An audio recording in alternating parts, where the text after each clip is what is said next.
ಬೆಂಗಳೂರಿನ ವಿವೇಕ್ ನಗರ ಪೊಲೀಸ್ ಠಾಣಾ ವ್ಯಾಪ್ತಿಯ ಈಜಿಪುರದ ಫಸ್ಟ್ ಕ್ರಾಸ್ನ ಒಂದು ಮನೆಯ 3ನೇ ಫ್ಲೋರ್ನಲ್ಲಿ ಬೆಂಕಿ ಅವಘಡ ಒಂದು ಸಂಭವಿಸಿದೆ. ಈ ಒಂದು ಬೆಂಕಿ ಅವಘಡದಲ್ಲಿ ಸಿಲಿಂಡರ್ನ ರೆಗ್ಯುಲೇಟರ್ ಲೂಸ್ ಆದ ಪರಿಣಾಮ ಗ್ಯಾಸ್ ಲೀಕ್ ಆಗಿ ಬ್ಲಾಸ್ಟ್ ಆಗಿದೆ. ನಿಮಗೆ ತೋರಿಸ್ತಾ ಹೋಗ್ತೀನಿ ಯಾವ ರೀತಿ ಈ ಒಂದು ಅಗ್ನಿ ದುರಂತ ಆಗಿದೆ ಅಂತ. ನೀವು ನೋಡ್ತಾ ಹೋಗ್ಬೋದು, ಮನೆಗೆ ಪೂರ್ತಿ ಮನೆಯ ಒಂದು ರೀತಿಯ ಹೊಗೆಯಿಂದ ಕೂಡಿದೆ ಅಂತಾನೆ ಹೇಳ್ಬೋದು. ಅಂದ್ರೆ ಆ ಒಂದು ಸಿಲಿಂಡರ್ ಬ್ಲಾಸ್ಟ್ ನ ಪರಿಣಾಮ ಅಥವಾ ತೀವ್ರತೆ ಯಾವ ರೀತಿ ಇತ್ತು ಅಂತ ನಿಮಗೆ ಈ ಒಂದು ಸ್ಥಿತಿಯನ್ನು ನೋಡಿದ್ರೆ ಗೊತ್ತಾಗುತ್ತೆ. ಇನ್ನು ನೀವು ನೇರವಾಗಿ ನೋಡಿದ್ರೆ ವಾಷಿಂಗ್ ಮಿಷಿನ್, ಅದೇ ರೀತಿ ಏನು ಫ್ರಿಡ್ಜ್ ಇದೆ, ಇದನ್ನ ನೋಡ್ಬೋದು, ಸುಟ್ಟು ಕರ್ಕಲಾಗಿದೆ.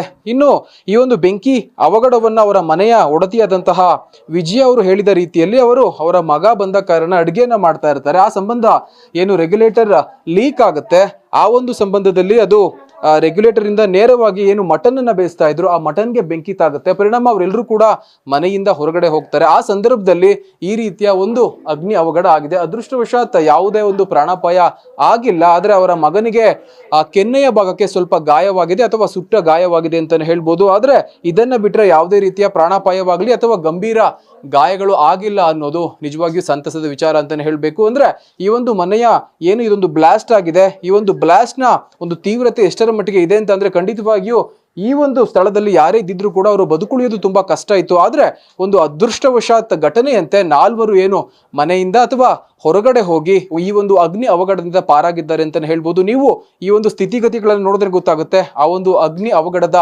ಭೀಕರತೆ ಎಷ್ಟಿತ್ತು ಅಂತ. ಸದ್ಯ ಏನು ಮೇಯೋ ಹಾಲ್ನ ಅಗ್ನಿಶಾಮಕ ದಳದ ವಾಹನ ಕೂಡ ಬಂದು ಅಗ್ನಿ ಆರಿಸುವ ಕೆಲಸವನ್ನ ಮಾಡಿ ಹೋಗಿದ್ದಾರೆ. ಅಂದ್ರೆ ಈ ಮನೆ ಸಂಪೂರ್ಣವಾಗಿಯೂ ಕೂಡ ಹೊಗೆಯಿಂದ ಆವೃತವಾಗಿದೆ ಅಂತಾನೆ ಹೇಳ್ಬೋದು. ಇನ್ನುಳಿದಂತೆ ಬಲಭಾಗದಲ್ಲಿ ನೀವು ನೋಡ್ತಾ ಹೋಗ್ಬೋದು ಯಾವ ರೀತಿ ಈ ಒಂದು ಡೈನಿಂಗ್ ಟೇಬಲ್ ಮೇಲೆ ಕೂಡ ಮಸಿ ಅದೇ ರೀತಿ ಇದೆ ಅಂತ. ಅಂದ್ರೆ ಅಷ್ಟರ ಮಟ್ಟಿಗೆ ಒಂದು ತೀವ್ರತೆ ಇದೆ. ಸದ್ಯ ಯಾವುದೇ ರೀತಿಯ ಪ್ರಾಣಾಪಾಯ ಆಗಿಲ್ಲ ಅನ್ನೋದು ಸಂತಸದ ವಿಚಾರ. ಈ ಒಂದು ಪ್ರಕರಣಕ್ಕೆ ಸಂಬಂಧಿಸಿದಂತೆ ವಿವೇಕಾನಂದರ ಪೊಲೀಸರು ಕೂಡ ಏನು ಸ್ಥಳಕ್ಕೆ ಆಗಮಿಸಿ ಒಂದು FIR ಅನ್ನು ದಾಖಲು ಮಾಡಿಕೊಳ್ಳುವ ಸಾಧ್ಯತೆ ಇದೆ. ಯಾಕಂದ್ರೆ ಈ ಒಂದು ಪ್ರಕರಣಕ್ಕೆ ಅತಿ ಪ್ರಮುಖವಾಗಿ ಸಿಲಿಂಡರ್ ಕಾರಣವೇ ಅಥವಾ ಸಿಲಿಂಡರ್ ನಲ್ಲಿ ಫಿಕ್ಸ್ ಮಾಡಿದ್ದ ರೆಗ್ಯುಲೇಟರ್ ಕಾರಣದಿಂದ ಈ ಒಂದು ಅವಘಡ ಆಗಿದೆಯೋ ಅನ್ನೋದನ್ನ ಪೊಲೀಸರು ತನಿಖೆ ಮಾಡಬೇಕಾಗಿದೆ. ಇದು ಈ ಒಂದು ಸ್ಥಳದಿಂದ ground report. Camera person Rupesh ಜೊತೆ ಗಿರೀಶ್, ಗ್ಯಾಟಿಂಗ್ ನ್ಯೂಸ್, ಬೆಂಗಳೂರು.